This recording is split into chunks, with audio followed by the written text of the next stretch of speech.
Hey, fellow babies, welcome back to Pachter Factor on SIFTD.net.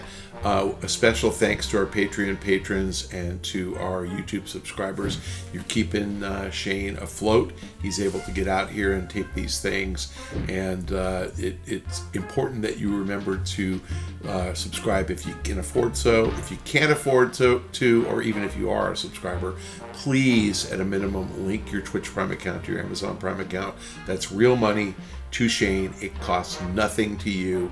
It costs Amazon. Link your Twitch Prime account to your Amazon Prime account. It is free for you.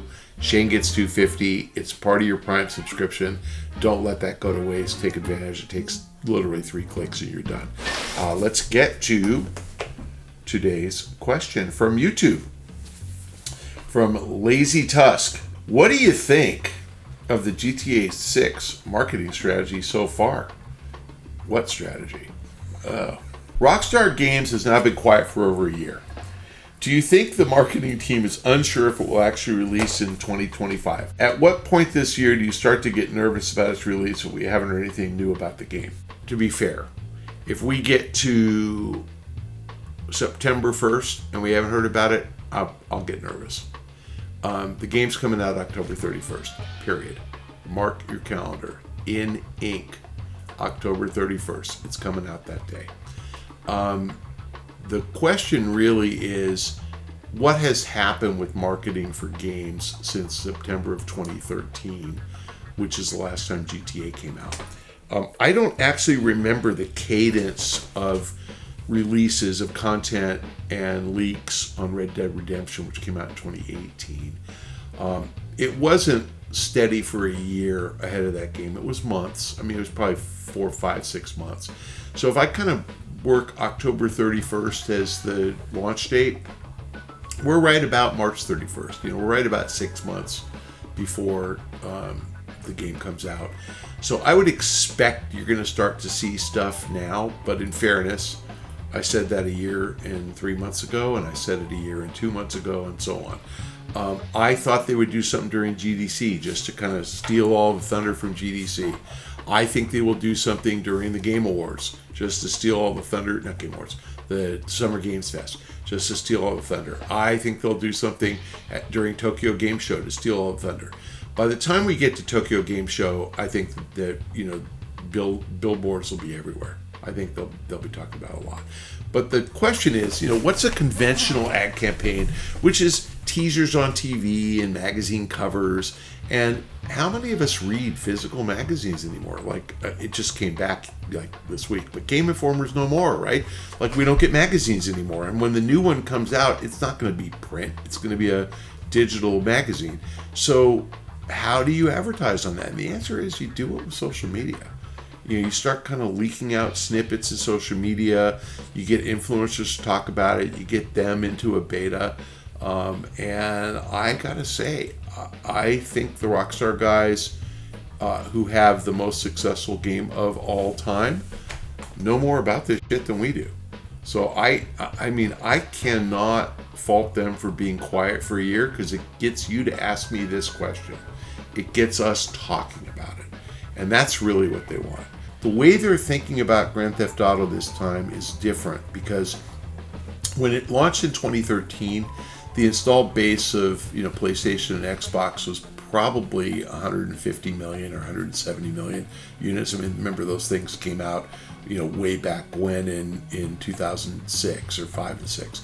And this time we're talking about, today, 75 million PlayStations, maybe 20 million Xboxes. By launch, maybe 15 million higher, 110. You're just not looking at as big an installed base. So they're not really worried about out of the gate sales. They're going to sell 50 million. I don't think they really care if they sell 50 million in the first week or the first 6 months or the first year, because they're going to sell 50 million. And then when they launch the PC version and when there are more consoles sold, they're going to sell another 50 million, not all at once.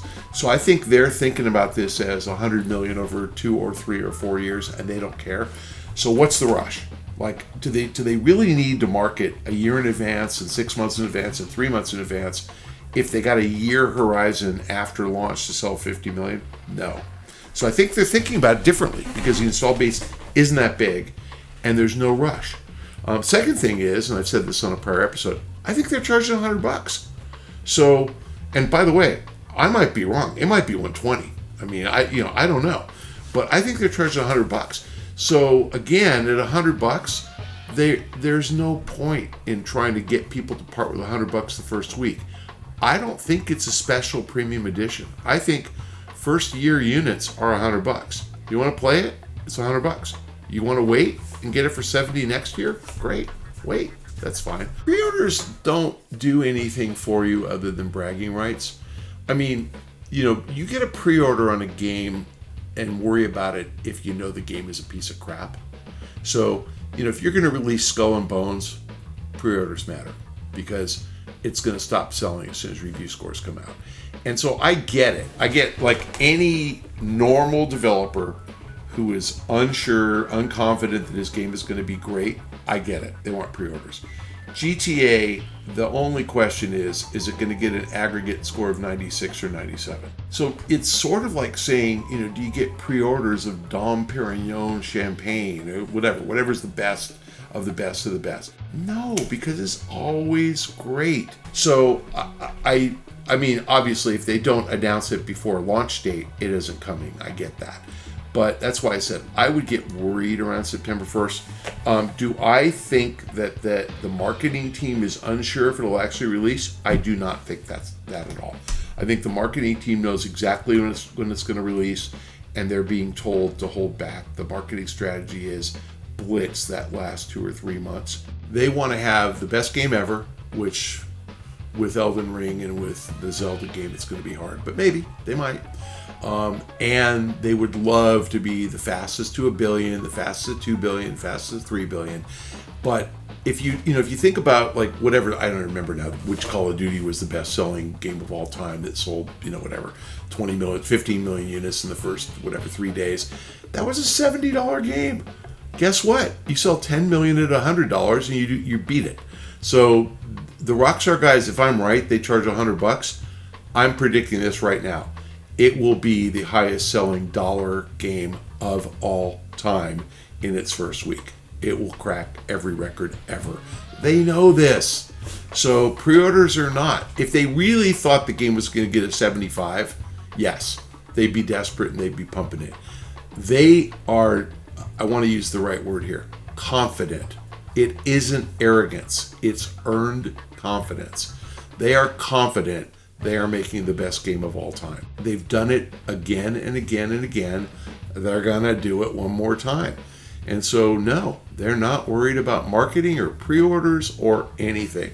They're not concerned that it's not going to come. I'm not going to get nervous until September 1st. I honestly did believe back in December of 23 that we would get steady trailers for last year that didn't happen, and 3 or 4 more this year that haven't happened.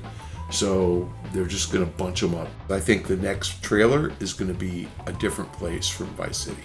And when they do that, I think people gonna freak. I mean, they are. People are going to go, oh my God, I can't wait to play this game. Now, that'll get us all speculating when the second location is revealed. Will there be a third and fourth? Remember, getting us to talk about it is the best marketing of all. And they've gotten us to talk about it. So not doing anything is a marketing strategy. If it's a sequel to a one game franchise, sure, they have to market the hell out of it. You just don't have to market GTA. People have been every year predicting it was coming. They announced it, it's coming, and we all know it, and we're all looking forward to it. And it's so bad that everybody's getting out of the way for GTA. So, why do you market? For awareness. People are aware. Could it be delayed? Sure. Will it be delayed? No. Because they announced it. They are too proud. I think the most effective way to market is on your PlayStation and Xbox dashboard. Like, anybody who plays a game between now and October 31st is going to have it in their face. Thank you for joining us on Pachter Factor. If you're a SIFTD subscriber through Patreon, or if you're a YouTube subscriber, thank you. You're helping out a lot. If you're doing that or not, please try to remember to link your Amazon Prime account and your Twitch Prime account. That's free for you. It's easy to do. There are instructions on how to do so in the show description below. If you just click on that, about 3 clicks, and you are re-upped. You have to do it every month. So if you haven't done it in a while, please try to remember to do that. Shane gets paid. It costs you nothing. You are sticking it to Amazon. I wish Tesla was paying him so you could stick it to Elon Musk. But anyway, stick it to Amazon because it's free. And take advantage. Don't let a free benefit go untapped. Tap it. Tap that thing. Anyway, thanks for joining us, fellow babies. We will see you next week.